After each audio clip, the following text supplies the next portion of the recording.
Long before the rise of the Empire, Yoda was traveling in uncharted space. Drawn by a disturbance in the Force, Yoda found himself in the midst of a war between tribes on a desolate Outer Rim planet somewhere in the Vagadar system. And as that battle unfolded, Yoda was met with the shocking truth. These children were powerful, more powerful than he was. In a showdown with an aggressive group of young boys, Yoda was outnumbered and outmatched, falling quickly to their attack. What happened? How did Yoda lose to a group of kids? That's today's underrated moment. After following the call through the Force, he knew that what he was stepping into was unlike any situation he was used to. In the midst of a relentless and brutal war, the population of this far-out region known as Vagadar was made up of tribes with primitive notions and weaponry. However, no adults seemed to exist. They were all children, and their weapons glowed a bright blue color, a color that meant they were strong with the Force.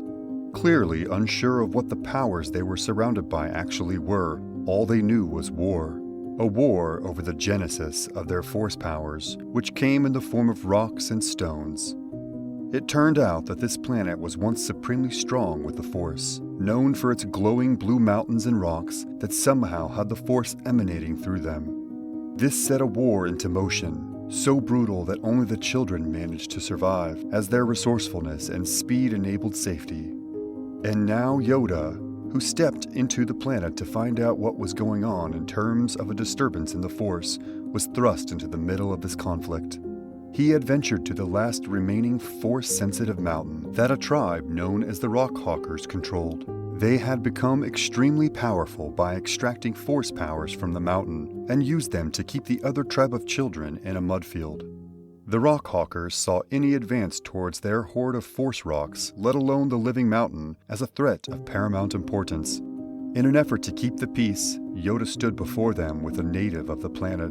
The Rockhawkers were, of course, not welcoming. Armed with glowing spears in a glowing blue environment of rock and great power, they made it clear they were going to protect their mountain at all costs, even at the cost of life. The Rockhawkers soon, into their standoff with Yoda, began to weaponize the stones. From large burlap sacks came a multitude of glowing blue, Force-sensitive rocks that worked to illuminate their already electric blue surroundings into a glowing battleground. Yet, it would be a battle that was short-lived. Yoda, of course, had much experience being threatened with projectiles. It was an easy attack to circumvent, as he would use his own Force powers to divert their trajectory. But this was different. It was like fighting against a living rock that, through the Force, had a mind of its own and was resistant to Yoda's powers. Another reason this did not go well for the Jedi was that he didn't want to harm the children on either side of this tribal war. These were the same age as the children he trained at the Jedi Temple and would nurture them through adolescence through to successful Jedi Knights. He had to make a split-second decision. As the rocks came hurtling towards him, Yoda attempted to divert their range away from both him and their owners, but the stubborn Force in the rocks would not allow it. With at least 3 of the tribe attacking, the stones were coming thick and fast, and Yoda could barely get a grip on them before one knocked out his native friend who had escorted him to the mountain. And then one hit Yoda square on the head. It was incredibly rare to see such a revered Jedi Master in this position, but it showed just how broad and evolving the power of the Force was, and how it was interpreted and used across the entire galaxy. Yoda hit the ground with a light thud. Barely conscious, his mind swirled trying to figure out just how this was possible, how the Rockhawkers had managed to harness the force of the power with these rocks with seemingly little to no training. It seemed that even the Rockhawkers didn't even know. The Force's existence in the minerals seemed to be a mystery, but what was for sure was that it acted at its own will, which is how it could defeat Master Yoda, with the wielder of its power being in the wrong hands.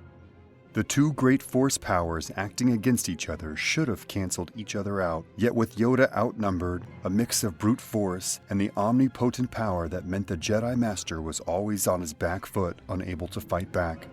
The Jedi Master's morals also stood strictly in the way of fighting back, and rightly so.